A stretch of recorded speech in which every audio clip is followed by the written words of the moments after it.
اگلا سوال ہے جو ہمارے بھائی ہیں لندن میں عمران شاہ صاحب، ان کی طرف سے ہے کہ آدمی نماز پڑھ رہا ہے تو ہنسی آ گئی، اس کو کہا نکل گیا، تو کہا سے وضو ٹوٹ جاتا کہ نہیں؟ انہوں نے کچھ روایات بھیجی ہیں۔ تو عمران بھائی، اس قسم کی روایات جو ہیں وہ کافی ہیں، مصنف عبد الرزاق میں بھی ہیں، مصنف ابن ابی شیبہ میں بھی ہیں، اس سے بہت زیادہ کوئی 8-10 کے قریب امام دار قطنی نے اپنی سنن میں جمع کر دی ہیں۔ مگر یہ ساری کی ساری روایات ایسی روایات جن میں یہ بیان ہوا ہے کہ کہا جب نکل جائے تو وضو ٹوٹ جاتا ہے، نماز کے ساتھ وضو بھی دوبارہ کرو، ایسی تمام روایات ضعیف ہیں۔ اور علامہ ابن جوزی نے العلل المتناہیہ میں ان سب کو اکٹھا کر دیا۔ صوفی جمال الدین ذیلی حنفی نے نصب الرایہ میں وہ تمام کی تمام روایات اکٹھی کر دی ہیں، محنت کر کے بتا دیا ہے کہ اس میں خرابی کیا کیا۔ تو یہ نتیجہ سامنے آیا حضرت عمران شاہ صاحب کہ ایسی تمام روایات ضعیف ہیں جن میں یہ بیان ہوا ہے کہ کہا نکل جانے سے، کہا بلند ہونے سے وضو ٹوٹ جاتا ہے۔ اس لیے آپ پریشان نہ ہوئیے، ٹھیک ہے؟ بات اصل میں یہ چلی تھی کہ ایک جگہ میں نے بیان کیا کہ وضو نہیں ٹوٹتا، آدمی جاگتا ہو، ہوش و حواس میں ہو تو وضو نہیں ٹوٹتا۔ کلیہ میں نے بیان کیا تھا اپنے ساتھیوں کے سامنے کہ وضو نہیں ٹوٹتا، وضو کو صرف ایک چیز توڑتی ہے، جب تک اس کے اگلے سراخ سے یا اس کے پچھلے سراخ سے کوئی چیز نہ نکلے، خواہ وہ ہوا ہو، وہ پانی ہو، جب تک ان دونوں سراخوں سے کوئی چیز نہیں نکلتی انسان کا وضو نہیں ٹوٹتا۔ وہاں بھی سوال یہ پیدا ہوا، اس موقع پہ شاید بھائی کے ذہن میں یہ بات آئی کہ کہا سے وضو ٹوٹ جاتا۔ ایک بھائی نے مجھے یہ بھیجا کہ آپ نے کہا کہ وضو نہیں ٹوٹتا جب تک دونوں سراخوں سے کوئی چیز نہ نکلے، تو وضو ٹوٹ جاتا ہے اونٹ کا گوشت کھانے سے۔ تو پھر میں نے اس بھائی کو بھی کہا کہ اونٹ کا گوشت کھانے سے وضو نہیں ٹوٹتا، وہ روایت آپ دھیان سے پڑھیں، وہاں صحابی آپ سے پوچھ رہے ہیں کہ میں وضو کر لوں، آپ نے کہا کر لیں، آپ نے اس کو منع نہیں کیا۔ آپ نے کہا، اس نے کہا میں اونٹ کا گوشت کھا کے وضو کر لوں، تو آپ نے کہا کر لیں۔ تو آپ نے تو نہیں کہا تمہارا وضو ٹوٹ گیا، ہاں کرنا ہی کرنا ہے۔ تو اونٹ کا گوشت کھانے سے بھی وضو نہیں ٹوٹتا، کہا لگانے سے وضو نہیں ٹوٹتا۔ ہاں کلی وغیرہ آپ کر لیں، ابھی کہیں آپ نے اونٹ کا گوشت کھایا ہے تو کلی کر لیں، وضو دوبارہ کرنے کی ضرورت نہیں ہے۔ تو اگلا سوال جو ہے وہ یہ ہے کہ نماز جنازہ کے لیے وضو کرنا چاہیے؟ نماز جنازہ جب ہم پڑھتے ہیں تو اس کے لیے وضو کی ضرورت ہے۔ پہلی بات جو ہے وہ حنفیوں کی میں کروں گا، کیونکہ دنیا میں سب سے زیادہ مسلمانوں میں حنفی پائے جاتے ہیں، 3/4 تعداد احناف کی ہے۔ یہ ایک حقیقت ہے کہ جہاں 4 مسلمان کھڑے ہیں ان میں 3 حنفی ہوں گے۔ حنفی مذہب یہ ہے کہ نماز جنازہ، نماز فارسی زبان کا لفظ ہے، نماز جنازہ دوسری نمازوں کی طرح نماز نہیں ہے، یہ دعا ہے۔ یہ مسلمان اپنے مردہ بھائی کے لیے دعا کرتے ہیں، یہ نماز نہیں ہے۔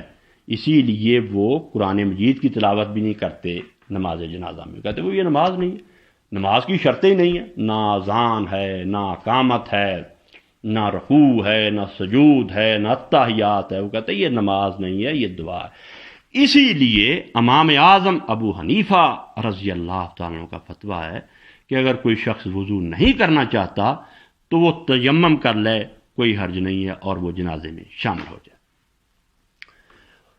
قریب یہی بات سلفیوں میں جو پہلے بزرگ تھے جیسے شیخ الاسلام ابن تیمیہ ہیں، شیخ الاسلام ابن تیمیہ بھی یہی کہتے تھے کہ یہ نماز نہیں ہے، یہ دعا ہے، یہ دعا ہے۔ اسی لیے جب ان سے پوچھا گیا کہ کوئی شخص جو جنازہ کی نماز میں فاتحہ نہیں پڑھتا تو آپ کیا فتویٰ دیں گے، تو شیخ الاسلام نے یہ فرمایا تھا کہ کوئی حرج نہیں، اگر کوئی جنازہ کی نماز میں فاتحہ کی تلاوت نہیں کرتا تو کوئی حرج نہیں ہے، اس کو آپ سختی نہ کریں۔ تو یہی بحث کرنے کے بعد حضرت مولانا شمس الحق عظیم آبادی نے عون المعبود میں بڑی بحث کی کہ فاتحہ پڑھنی چاہیے نہیں، تو آخر انہوں نے جو فیصلہ کیا، جو فتویٰ دیا، انہوں نے کہا بات وہی حق ہے، فرماتے ہیں الحق و ما شیخ الاسلام، سچی بات بھی وہی ہے جو شیخ الاسلام ابن تیمیہ نے فرمائی ہے کہ جنازہ کی نماز میں اگر کوئی فاتحہ نہیں پڑھتا تو کوئی حرج نہیں ہے، تو اب اسے آپ نتیجہ نکال سکتے ہیں کہ وہ بھی اس کو دعا ہی کہتے تھے، کیونکہ نماز میں فاتحہ پڑھنے کو ہمارے سلفی بھائی لازمی قرار دیتے ہیں، اور وہ فتویٰ دیتے ہیں بڑی سختی کے ساتھ کہ جس نے نماز میں فاتحہ نہیں پڑھی اس کی کوئی نماز نہیں۔ اگر یہ شیخ الاسلام شیخ الاسلام تو سلفیوں کا امام ہے، گرو کنٹال ہے، اگر وہ اس کو نماز سمجھتے تو وہ ضرور کہتے کہ ہاں کہ نماز میں کیسے آپ فاتحہ نہیں پڑھیں گے۔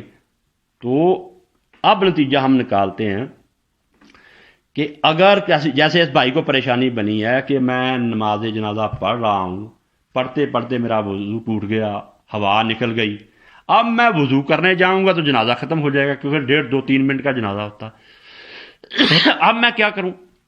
یا میں جنازہ کھڑا ہے شروع ہو گیا، میں اگر وضو کرنے چلا گیا جنازہ تو ختم ہو جائے گا، تو 3 منٹ کی یہ گیم ہے۔ تو یہ پھر سلف نے کہا ہے، نیک لوگوں نے کہا ہے کہ اگر جنازہ کھڑا ہو گیا اور تم سمجھتے ہو میں وضو کرنے چلا گیا تو جنازہ نکل جائے گا، تم تیمم کر لو، بالکل پریشان نہ ہو، نہ دوسرے ہزاروں لوگوں کو پریشان کر۔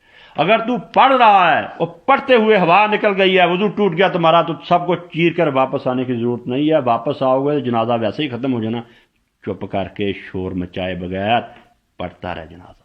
ہاں اگر وقت ہے، ٹائم ہے، پانی بھی ہے، پھر تو وضو کر لے، کیونکہ صحیح روایات سے ثابت ہوتا ہے کہ حضرت نبی رحمت صلی اللہ علیہ وسلم عام دعا کے لیے بھی وضو کیا کرتے تھے۔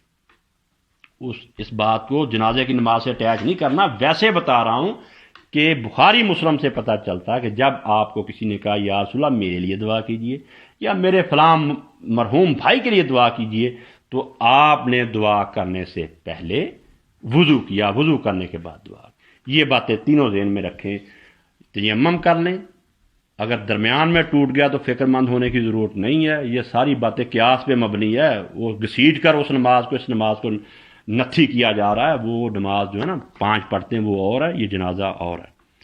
تو اگر وقت ہے اور پانی بھی ہے تو پھر آپ وضو کر لیں۔